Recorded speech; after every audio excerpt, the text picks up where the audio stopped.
মূল উদ্দেশ্য কি? যেন তাকওয়া অর্জন করা যায়। তাকওয়া মানে কি? আল্লাহর ভয়। আল্লাহর ভয় যেন মনের মধ্যে সৃষ্টি করা যায়। এই জন্যই কোরআন আমি কি করেছি, রোজা তোমাদের উপর খরচ করে দিয়েছি। আসলে আপনারা দেখেন আমাদের মধ্যে এই যে আমরা কয়টি মাস, 12টি মাস, 12টি মাসের মধ্যে একটি মাস হচ্ছে কি রমজান মাস। আর সেই রমজানের কথা আল্লাহ তাআলা বলছেন, এই মাসে যদি তোমরা সঠিকভাবে তাকওয়াবান হওয়ার জন্য চেষ্টা করো, তাহলে এই একটি মাসের চেষ্টার দ্বারা বাকি 11টি মাস তোমার জন্য সুন্দরভাবে পরিচালিত হবে। এই জন্যই তোমার উপর আমি রোজা খরচ করা করেছি। আর তাকওয়ার ব্যাপারে আপনারা জানেন, তাকওয়া আসলে পোশাকে নয়। তাকওয়া কি পোশাকের মধ্যে শুধু? তাকওয়া পোশাকের মধ্যে অনেক মানুষ দেখবেন তাকওয়া দেখতে মনে হয় খুব মুসল্লি, সকালবেলা নামাজও পড়েছে, সকালবেলায় কোরআন তেলাওয়াত করেছে, আবার সকালবেলায় কোরআনে কারীমের ওই আয়াতটা তেলাওয়াত করেছে যে আয়াতে আল্লাহ তাআলা বলছেন ওয়া আহাল্লাল্লাহুল বাইয়া ওয়া হারামার রিবা।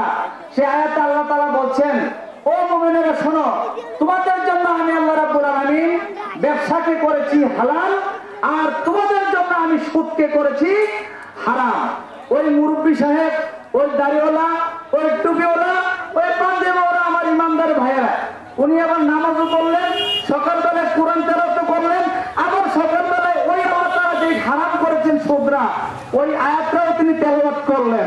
কিন্তু পরক্ষণে যখন উনি বের হয়ে পড়লেন, উনি আবার সুদের ব্যবসা শুরু করেছেন। তাহলে বোঝা গেল টুপির মধ্যে, দাড়ির মধ্যে, পাঞ্জাবির মধ্যে, শুধু এটার মধ্যেই কিন্তু তাকওয়া সীমাবদ্ধ নয়। আল্লাহর কসম করে বলছি, একটা মানুষ যদি মনে করে আমি হজ করি বারবার, আমি রোজা রাখি, আমি নামাজ পড়ি, আমি সব করি, কিন্তু আমি একটা কাজ করি, এটা হলো আমি সুদ খাই, আল্লাহর কসম করে বলি তার এইগুলা আসলে আল্লাহর সন্তুষ্টির জন্য নয়, এগুলা মানুষ দেখানোর জন্য। আমরা আপনাকে বলতে চাই, আজকে আমি একটা সাধারণ মানুষ, আমি অর্থনৈতিকভাবে, আর্থিকভাবে খুবই নগণ্য আমার অবস্থান, কিন্তু এই উদ্যোগটা আমি আমার এই প্রতিষ্ঠানের উদ্যোগে নেওয়া হয়েছে। আমাদের কিছু ভাইয়েরা সহযোগিতা করেছেন, কিন্তু যেই সমস্ত কাতারের ভাইদের নাম বললাম, এই সমস্ত কাতারের ভাইয়েরা কিন্তু এই কাজেও সহযোগিতা। কারণ কি, সুদের মূল অর্থই হচ্ছে ছোট শ্রেণীর লোকদেরকে, গরিবদেরকে যত চুষা যায়, চুষে খাওয়া যায়, ততই তাদের জন্য ভালো। এটাই হচ্ছে সুদের নীতি। অর্থনীতি যারা পড়েছেন, সুদের কিন্তু মূল কাজটা এটাই যে এক শ্রেণীর লোক আস্তে আস্তে বড় হয়, বড় বড় অট্টালিকা, বড় বড় সুন্দর মনোরম দৃশ্যকর, মানে চোখ দাঁড়ানো বিল্ডিং করতে পারে, বিশাল সম্পত্তির মালিক, এই এলাকার অনেক সম্পত্তি তাদের হতে পারে। কিন্তু আল্লাহ তাআলা বলছেন, এই সম্পদ তাদেরকে দুনিয়াতেও যেরকম নষ্ট করবে, আখিরাতেও তাদের জন্য সেভাবে নষ্ট করবে। সবচেয়ে আপনাদের বিষয়, লজ্জার একটা বিষয় হওয়া দরকার, আল্লাহ রাসূল বলেছেন যে ব্যক্তি সুদ খায় তার অবস্থাটা এরকম, সে যেন নিজের মাকে বিবাহ করে, নিজের মায়ের সাথে জেনা করে, নিজের মায়ের সাথে অপকর্ম করে, নিজের মায়ের সাথে খারাপ কাজে লিপ্ত থাকে। আপনারা জানেন আমাদের সমাজে যদি কেউ খারাপ কাজ করে, তাহলে কি করে সামাজিক বিচার, যেটা বলছি সমাজের বিচার হলো তাকে জুতা দিয়ে পিঠে অথবা জুতা ঘোরাতে কিছু এলাকা ঘুরায়, অপকর্ম করে, খারাপ কাজ করলে। এটা হলো সাধারণত অন্য লোকে করলে, নিজের মায়ের সাথে বলা হয় নাই। আর আল্লাহ রাসূল বলছেন যে ব্যক্তি ইচ্ছা করে সুদের সাথে লিপ্ত থাকে, আল্লাহ রাসূল বলছেন সে যেন নিজের মায়ের সাথে বিবাহ করে, না মায়ের সাথে কিনা করে। কত খারাপ কথা বলেছেন।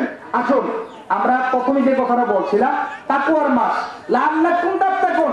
আল্লাহ তাআলা রোজা ফরজ করেছেন যেন আল্লাহর ভীতি সৃষ্টি করা যায়। কার ভয়?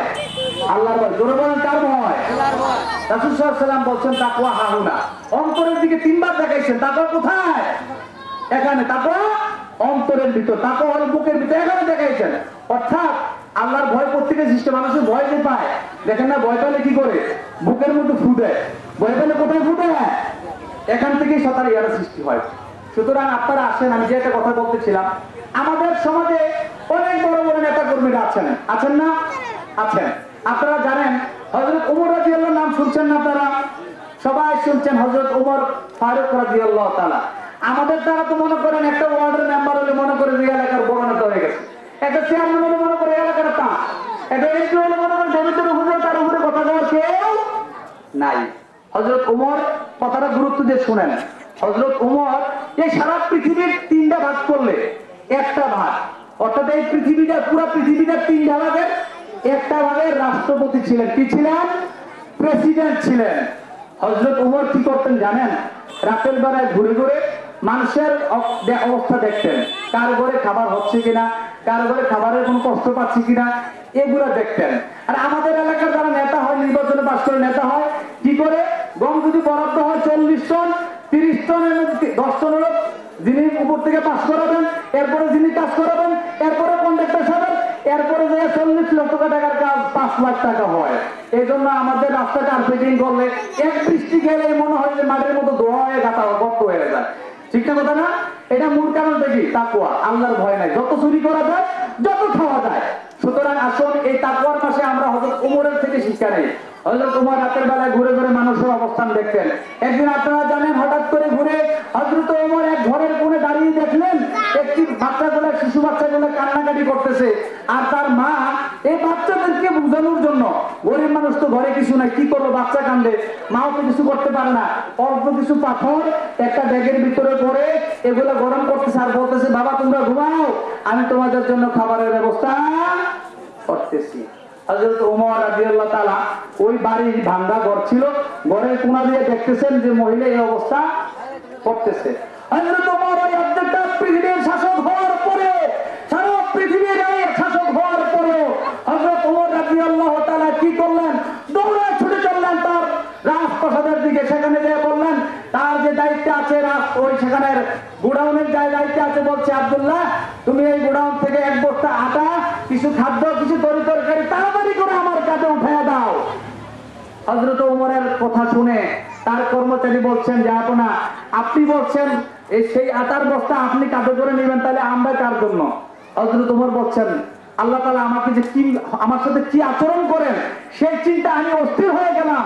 কারণ আমি দেখতে পেলাম ওই মহিলাটা বাচ্চাদেরকে বুঝ দেওয়ার জন্য পাথরগুলো গরম করতেছে।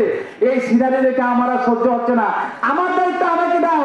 হযরত ওমর বললেন, হযরত ওমর বললেন কি, এই যে আটার বস্তা আমার কাঁধে উঠাইয়া দাও, আমি তাড়াতাড়ি যেয়ে তাদেরকে ব্যবস্থা করি। হযরত ওমর রাদিয়াল্লাহু কি করলেন? সে আটার অবস্থা দেখে সে আটার বস্তা থেকে আটার রুটি খুলে মহিলাকে বললেন, বাচ্চাগুলো খুব ক্ষুধার্ত, আপনি রুটিগুলো বানান, আমি রুটিগুলো সেঁকে দিই। এভাবে করে তাকে নিজ হাতে খাওয়ালেন।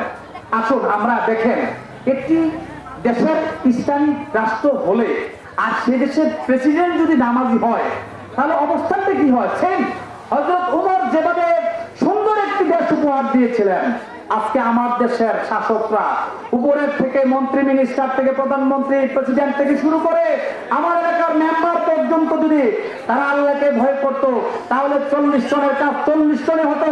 ভাতা যে পাওয়ার তাকিয়ে দেওয়া হতো, অন্য আপন হিসাবে খুঁজে ভাতা দেওয়া হতো না। ঠিক না?